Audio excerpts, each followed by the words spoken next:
Bahkan kalau kemudian kalian lihat salah satu nabi yang bisa bicara dengan hewan itu namanya Nabi siapa? Nabi Sulaiman. Ketika Nabi Sulaiman itu membawa pasukan, itu kan rajanya semut, ketuanya semut ini kan bilang, minggir, minggir, Sulaiman mau lewat, ya kan? Begitu mendengar suara semut ini, Sulaiman kemudian mengambil jalan lain. Sehingga kemudian apa? Semut ini ketika bersembunyi di lubangnya, akhirnya kemudian selamat, nggak keinjak-injak oleh Sulaiman dan pasukannya.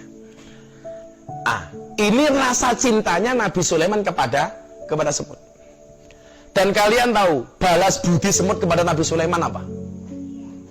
Nabi Sulaiman mendapatkan terima kasih dari semut. Bentuknya apa? Semut ini ngomong sama Nabi Sulaiman, wahai Sulaiman, saya pengen berterima kasih kepada engkau. Berterima kasih atas apa? Dijawab oleh semut, karena engkau tidak jadi menginjak-injak kami berikut teman-teman kami yang lain. Apa yang akan kamu berikan kepada saya sebagai bentuk terima kasih? Saya akan memberikan kepadamu 1 butir gula. Akhirnya gula ini, mohon maaf, dibawa sama semut, merangkak dari kaki Nabi Sulaiman, naik sampai mulutnya Nabi Sulaiman. Begitu dekat mulutnya Nabi Sulaiman, semut ini meletakkan gula itu di mulutnya Nabi Sulaiman. Pluk gitu. Bentuk terima kasihnya semut kepada Nabi Sulaiman. Jadi Nabi Sulaiman mahabbah kepada semut, cinta kepada semut, dengan tidak menginjak-injak semut dan pasukannya, sehingga kemudian semut ini timbul rasa mahabbah kepada Nabi Sulaiman dan berterima kasih kepada Nabi Sulaiman dengan memberikan gula walaupun cuma 1 butir kepada mulutnya Nabi Sulaiman. Maka besok kalian itu kalau kemudian jadi kiai kayak Abah itu akan mengalami posisi seperti ini.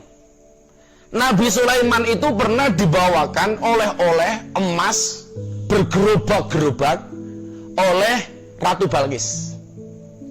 Ratu Balkis ingin menguji Sulaiman, apakah Sulaiman itu hanya seorang raja atau seorang nabi. Hanya sekedar raja atau raja dan juga nabi. Dibawakan oleh emas bergerobak-gerobak, banyaklah pokoknya. Ratu Bilqis ini mikir, kalau emasnya ini diterima oleh Sulaiman dengan bersuka cita, berarti dia hanya seorang raja. Tetapi kalau ini ditolak, berarti dia nabi. Begitu Ratu Balkis nyampe kerajaan Nabi Sulaiman, belum sampai Ratu Balkis menghantarkan emasnya kepada Sulaiman, dia sudah takjub dengan kerajaan Nabi Sulaiman. Emas yang dibungkus begitu rapi dan indahnya oleh Balkis, yang akan dihadiahkan kepada Sulaiman, ternyata emas-emas itu di kerajaan Sulaiman hanya dijadikan gerobak dan pedati. Wah, langsung mikir, lah, wong ini sugih kaya ngopo gitu. Tak gaweke oleh emas, ternyata saya bungkus dengan rapi, ternyata di rumahnya Nabi Sulaiman, emas itu hanya dijadikan gerobak. Pelajarannya apa? Besok kalian jadi kiai itu, mohon maaf, kadang-kadang orang akan ngasih kamu gede, tapi juga kadang-kadang cuman kecil. Katakanlah, ya kalau kayak jamaah yang sowan sama Abah Sabtu Legi malam Minggu Pahing itu rasa cintanya dengan Abah kadang-kadang ngelungnya Abah 50.000, 100.000, 20.000 itu. Itu langsung saya kasih bunda untuk belanja, untuk beli makan, untuk beli bakso atau untuk beli apa. Karena saya pengen itu loh, bunda ingat jasanya orang-orang ini. Orang-orang itu ngelungi Abah kesini walaupun cuma 50.000, 25.000, 20.000, itu karena mahabbah, karena rasa cinta mereka kepada Abah. Dan uang ini saya kasih bunda supaya bunda segera membelanjakan, gitu ku bakso lah, gitu ku apa lah itu, supaya kemudian bunda ingat bahwa daging dan darahnya bertumbuh kembang itu juga ada jasa dari orang-orang miskin. Kok diwenehi gede?